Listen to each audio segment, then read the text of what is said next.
سب سے پہلے تو یہ میں جاننا چاہوں گا جی کہ آپ نے نعتیہ شاعری بھی بہت کی ہے، ہیں بھی آپ عالم، علماء کے ساتھ اٹھنا بیٹھنا عالم بھی تو بہت نہیں زیادہ. لیکن علماء کے ساتھ نہیں اب یہ تو ضروری تو نہیں ہے نا کہ خواہ مدرسے کی ڈگری لی ہوئی ہو، لیکن علماء کے ساتھ اٹھک بیٹھک بھی بہت زیادہ ہے. ہاں جی یہ تو ہے. اور اس کے باوجود پھر آپ نے مزاحیہ شاعری کا میدان کیسے چنا؟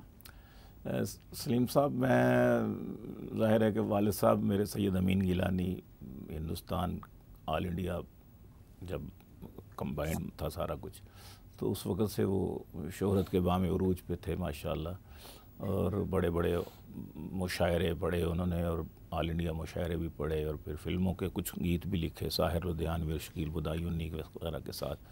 لیکن پھر وہ ان پہ وہی بات ہے کہ ان کی بھی مجلسیں جو تھیں وہ علماء کے ساتھ ہی زیادہ ہوتی تھیں، تو پھر اس لائن سے ہٹ گئے.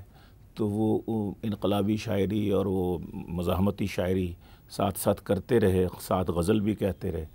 تو مجھے یہ سارا کچھ ورثے میں ادھر سے ہی آیا، تو میں سارا کچھ وہی کچھ کرتا رہا جو والد صاحب کرتے تھے، اسی طرح کی شاعری کرتے. لیکن پھر ایسا ہوا کہ کچھ آج سے 18-20 سال پہلے جب یہ حالات ملک کے میں نے دیکھے، لوگ ہنسنے کو ترس گئے، مہنگائی کے مارے ہوئے لوگ، یہ لا اینڈ آرڈر کے مسائل، بم دھماکے اور یہ سارا، میں نے کہا اس طرح تو لوگ ویسے بھی مرنا شروع ہو جائیں گے، ٹینشن سے مرنا شروع ہو جائیں گے. تو ہم نے ادب کو بھی زندہ رکھنا ہے.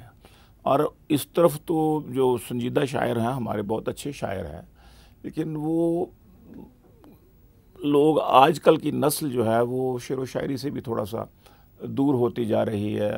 انگلش بھی، یعنی اردو بھی اگر پڑھتے ہیں تو رومن سے پڑھتے ہیں، انگلش میڈیم ماحول سارا کچھ. تو میں نے کہا اردو کو بھی زندہ رکھنا ہے، اپنی پنجابی کو بھی زندہ رکھنا ہے، اپنی زبان. آپ یہ جدید ٹیکنالوجی کا بھی بھرپور استعمال کرتے ہیں، اور آپ کی شاعری میں وہ زیر بحث بھی بہت آتا ہے. یہ ہم اتنے بے ادب کیوں ہو گئے؟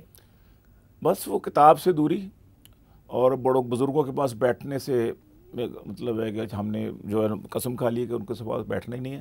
ان کے پاس نصیحتیں ملیں گی ہم کو، ان کے پاس سے اچھی اچھی باتیں ملیں گی.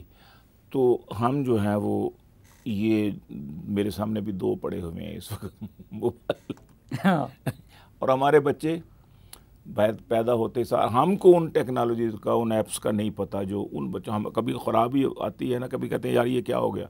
تو میرے پوتے جو ہیں نا وہ دادا بھی ادھر کرنے لگا، اتنا وہ یوں کرتے ہیں، بس یہ دیکھ لے یہ ٹھیک ہو گیا. ہمیں بھی صرف پہلے شروع میں تو صرف پھول سننے اور پھول کرنے کے لیے پتہ تھا. پھر کچھ 10 سال پہلے میں نے کہا یار یہ واٹس ایپ تو مجھے سکھا دو. پھر واٹس ایپ سیکھا، پھر فیس بک، پھر چیٹنگ سیکھی. ابھی بھی بہت ساری چیزوں کا نہیں پتہ، تو بچوں سے کہتے ہیں کہ یار ذرا یہ کر دو. تو ہمارے بچے تو بھائی جان لیکن کیا وہ بزرگ رہے جن کے ساتھ بیٹھ کے سیکھا جائے؟ مثلا ہم بھی طالب علم ہیں سیاست کے، اب ہم کچھ لوگوں کو بڑا ایڈیلائز کرتے تھے، ان کے ساتھ اس نیت سے بیٹھتے تھے کہ کچھ سیکھا جائے. کیا کچھ اس طرح کے بزرگ رہے ہیں؟ ظاہر ہے کوئی نہیں رہے تو ضرور ہوں گے. ایسا بالکل ہم یہ نہیں کہہ سکتے کہ کوئی بھی نہیں رہا.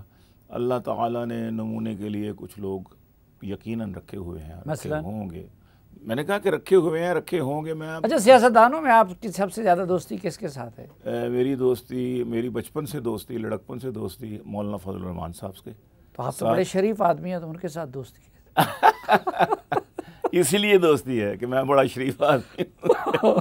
اچھا ہاں جی، میری ان سے لڑکپن سے دوستی ہے. مفتی محمود صاحب رحمہ اللہ زندہ تھے، اور میں ان کے حلقہ انتخاب میں 1970 میں، لوگوں کو میری عمر کا پتہ لگتا ہے تو لگ جائے، مجھے کوئی پرواہ نہیں.